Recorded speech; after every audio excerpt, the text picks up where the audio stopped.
എല്ലാവർക്കും നമസ്കാരം. സൗന്ദര്യ ലഹരി വ്യാഖ്യാനം രണ്ടാം ദിവസം. ഹരി ശ്രീ ഗണപതേ നമ. വിഘ്നമസ്തു. ശ്രീ മഹാത്രിപുരസുന്ദരിയേ നമ. ശ്ലോകം 2.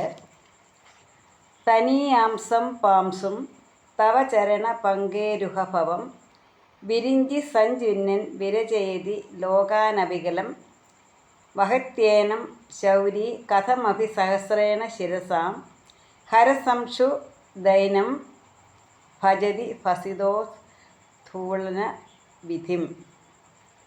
തനീയാംസം പാംസും തവ ചരണ പങ്കേരുഹഭവം വിരിഞ്ചി സഞ്ജുന്നൻ വിരചയതി ലോകാൻ അവികലം വഹതി ഏനം ശൗരി കഥമഭി സഹസ്രേണ ശിരസാം ഹര സംക്ഷുദ്ധ്യ ഏനം ഭജതി ഭസിതോ ധൂളന വിധിം.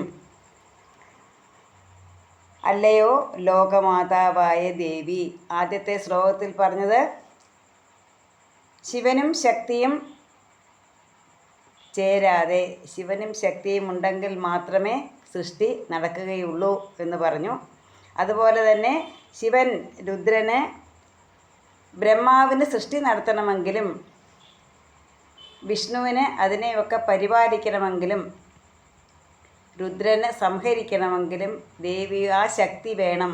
ആ പരാശക്തി കൂടെ ഉണ്ടെങ്കിലേ ഇവർക്ക് പറ്റുകയുള്ളൂ. അതായത് ത്രിമൂർത്തികൾക്ക്, ബ്രഹ്മ വിഷ്ണു മഹേശ്വരന്മാർക്ക് തങ്ങളുടെ കാര്യങ്ങൾ ചെയ്യണമെങ്കിൽ, അതായത് സൃഷ്ടി സ്ഥിതി സംഹാരം നടത്തണമെങ്കിൽ ആദിപരാശക്തിയുടെ ആ ഒരു ശക്തി വേണം. അപ്പോൾ ശക്തി സ്വരൂപിണിയായി സൃഷ്ടിക്കും സ്ഥിതിക്കും സംഹാരത്തിനുമൊക്കെ ആ ശക്തി ഇല്ലാതെ പറ്റില്ല. ആ ശക്തി ഇല്ലെങ്കിൽ ഒന്നിളകാൻ പോലും ആർക്കും സാധിക്കുകയില്ല. അപ്പം ഇവിടെ പറയുന്നത് അല്ലയോ ലോകമാതാവായ ദേവി, നിന്തിരുവഴിയുടെ പാദപത്മങ്ങളിൽ നിന്നുണ്ടായ അതിസൂക്ഷ്മങ്ങളായ ധൂളിയെ ശേഖരിച്ചിട്ടാണ് 14 ലോകങ്ങളെയും ഒന്നോടൊന്ന് ചേരാതെ വിശാലമായും നശിക്കാത്തതുമായി ബ്രഹ്മാവ് സൃഷ്ടിക്കുന്നത്. അപ്പോൾ ബ്രഹ്മാവ് സൃഷ്ടി നടത്തുന്നത് ദേവിയുടെ പാദപത്മങ്ങളിൽ നിന്നും ശേഖരിച്ച ആ ധൂളി കൊണ്ടാണ് 14 ലോകങ്ങളെയും വിപുലമായതും നശിക്കാത്തതുമായി സൃഷ്ടിക്കുന്നത്.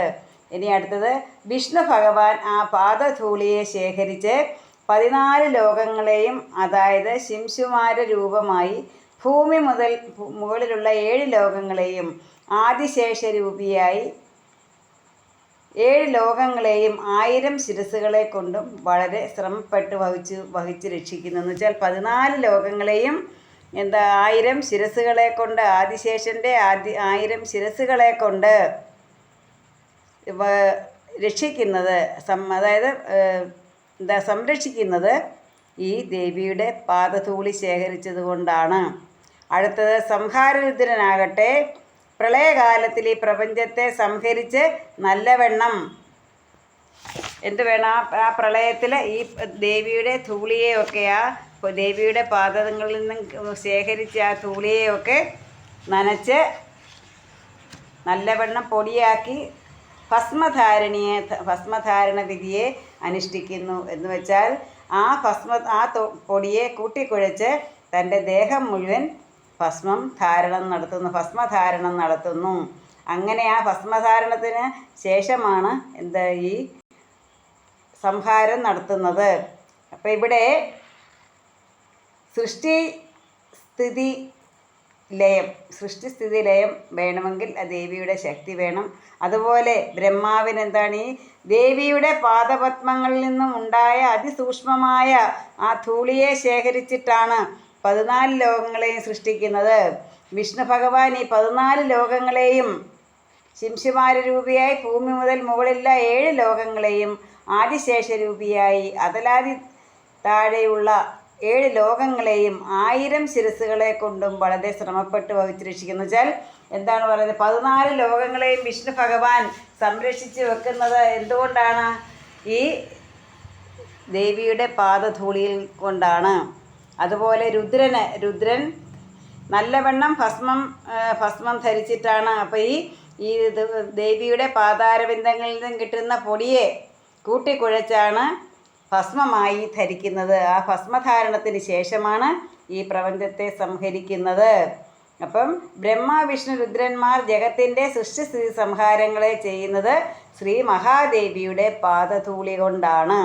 അപ്പോൾ ഇവിടെ ഈ ബ്രഹ്മ വിഷ്ണു മഹേശ്വരന്മാർക്ക് എന്തെങ്കിലും ചെയ്യണമെങ്കിൽ, ഒന്ന് ഇളകണമെങ്കിൽ എന്ത് വേണം? ദേവിയുടെ ശക്തി വേണം. അതുപോലെ അവർക്ക് സൃഷ്ടിസ്ഥിതി സംഹാരം നടത്തണമെങ്കിൽ സൃഷ്ടിസ്ഥിതി സംഹാരം നടത്തുന്നത് ദേവിയുടെ പാദപത്മങ്ങളിൽ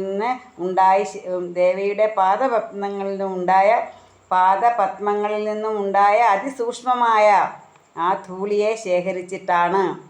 അപ്പോൾ ഇവിടെ ആ ദേവി, ആ ശക്തി ആരാണെന്ന് നമ്മളോട് പറഞ്ഞു തരികയാണ്. ആ ശക്തി, ആ ദേവിയുടെ ആദിപരാശക്തിയുടെ മഹത്വമാണ് ഇവിടെ പറയുന്നത്. അപ്പം ശക്തിയായി, ദേവിയുടെ പാദധൂളിയായി, അപ്പം അങ്ങനെയുള്ള ദേവിയെ നമുക്ക് പ്രാർത്ഥിക്കാം. തനീയാംസം പാസും തപചരണ പങ്കേരുഹഭവം വിരിഞ്ച സഞ്ചിന്വൻ വിരചേതി ലോകാനവികലം വഹത്യേനം ശൗരി കഥമഭി സഹസ്രേണ ശിരസാം ഹരസംശുദൈനം ഭജതി ഫസിതോ ധൂളനവിധിം. എല്ലാവർക്കും ജഗദംബയുടെ, ത്രിപുരസുന്ദരിയായ അമ്മയുടെ, ലോകമാതാവിൻ്റെ, പ്രപഞ്ചമാതാവിൻ്റെ അനുഗ്രഹം ഉണ്ടാകട്ടെ എന്ന് പ്രാർത്ഥിച്ചുകൊണ്ട് നിർത്തുന്നു. നന്ദി, നമസ്കാരം.